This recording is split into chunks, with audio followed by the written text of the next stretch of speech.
آج کی آیت، کیونکہ خداوند کی آنکھیں ساری زمین پر پھرتی ہیں تاکہ وہ ان کی امداد میں جن کا دل اس کی طرف کامل ہے اپنے تائیں قوی دکھائے۔ دوسری تواریخ 16 باب 9 آیت۔ عزیزو، کیا میں خوبصورت نہیں ہوں یا پھر مجھ میں پڑا کعوہ مزے کا نہیں؟ وہ بڑی اداسی سے بولی۔ آج گھر میں دعوت تھی۔ کھانے کے بعد معزز مہمانوں کے لیے روایتی قہوے کا خاص انتظام کیا گیا تھا۔ باذوق میزبان نے رنگ برنگی چھوٹی بڑی پیالیوں کا انتخاب کیا، ان میں ایک میں بھی تھی۔ پھر بڑے ہی ماہرانہ ہاتھوں نے کینیا کا مسالے دار قہوہ بنایا اور میز پر پڑی ہر چھوٹی بڑی رنگ برنگی پیالیوں میں ڈال دیا۔ واہ، کیا مزے کا قہوہ ہے!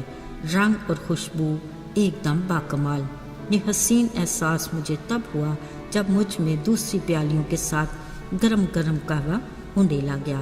پھر میں نے دیکھا ہر کوئی آتا اپنی پسند کی پیالی اٹھاتا اور قہوے سے لطف اندوز ہوتا رہا، مگر میں ابھی تک اپنی ہی جگہ پر پڑی تھی۔ جو بھی ذرا قریب آتا سوچتی شاید یہ یا شاید وہ، اے خدا کوئی مجھے بھی تو اٹھائے۔ میں سانس روکے انتظار کرنے لگی، پر کافی دیر ہو چلی، مجھے اب تک کسی نے بھی نہ اٹھایا۔ آخر کیوں؟ اب میں تو گویا چیخنے لگی۔ خیر بات تو کچھ ایسی ویسی نہیں تھی، اصل میں خود ہی بڑی حساس طبیعت کی مالک تھی۔ دل میں خیال آیا، کیا میں ہی دوسری پیالیوں کی طرح خوبصورت نہیں، یا مجھ میں پڑا قہوہ مزے کا نہیں؟ یہاں کوئی ایک بھی نہیں جو مجھ پر نگاہ کرے، میں بیچاری۔ پھر تو میری آنکھیں آنسوؤں سے بھر ہی گئیں۔ کچھ دیر نظر دوڑاتے میں نے دیکھا میزبان صاحب مسکراتے اپنے مہمانوں کو ملتے آگے بڑھے۔ لگتا ہے اب انہیں بھی قہوے کی طلب ہونے لگی۔ اوہ، ابھی بھی میز پر میرے علاوہ قہوے سے بھری 2 اور پیالیاں موجود تھیں، مطلب مجھ پر نظر کرم کا چانس اب بھی کم ہے۔ میری قسمت۔ دوستو، اب تو میں نے یہ خیال ہی دل سے نکال دیا۔ پھر اچانک مجھ میں پڑا قہوہ چھلکنے لگا۔ بات ہی ایسی تھی۔ پتہ کیا ہوا؟ میزبان صاحب آئے، احتیاط سے مجھے اٹھایا اور قہوے کی چسکیاں لینے لگے۔ عزیزو، ہماری دنیا بھی رنگ برنگ کے لوگوں سے بھری پڑی ہے۔ یہ وہ انسان ہے جسے خالق خدا نے بڑے ہی پیار سے اپنی صورت و شبیہ پر اپنے ہاتھوں سے بنایا۔ یہ اونچ نیچ، امیری غریبی، چھوٹا بڑا، یہ سب کچھ میں، میری اور میرا کی پیداوار ہے۔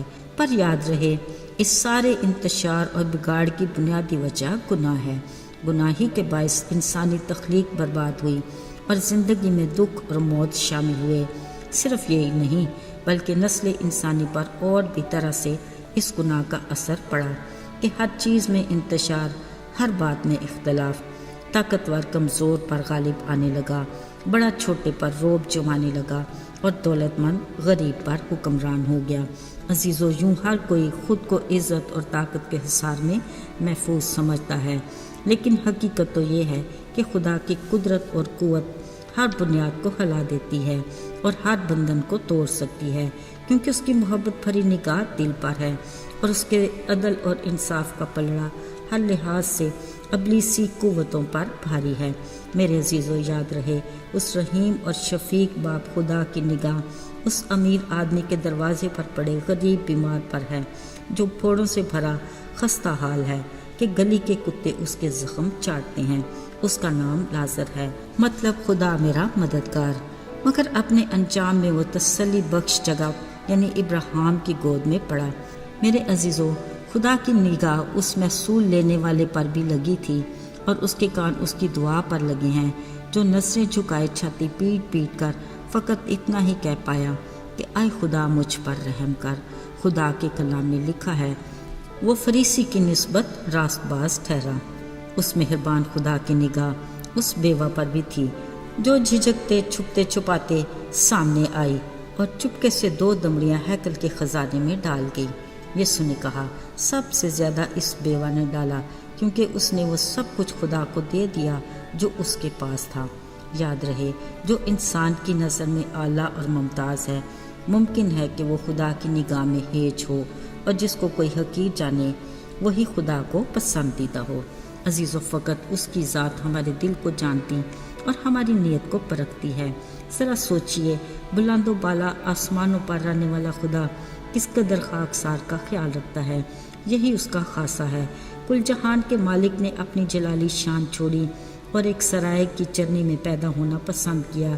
یہی اس کی خوبی ہے۔ وہ بچے کی سی معصومیت کو پسند کرتا ہے۔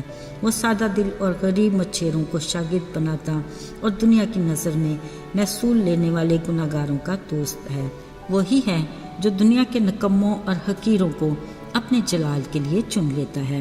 عزیزو، آئیے ہم بھی خود کو اس کی خدمت کے لیے پیش کریں، اپنے دل کو اس کے حضور انڈیل دیں اور اپنی نیت کو اس کے سامنے رکھیں اور کہیں، اے خدا، مجھے بھی جانچ اور میرے دل کو پہچان، مجھے آزما اور میرے ارادے کو جان لے، دیکھ مجھ میں کوئی ایسی بری روش تو نہیں اور مجھے ابدی راہ پر چلنے میں میری رہنمائی کر۔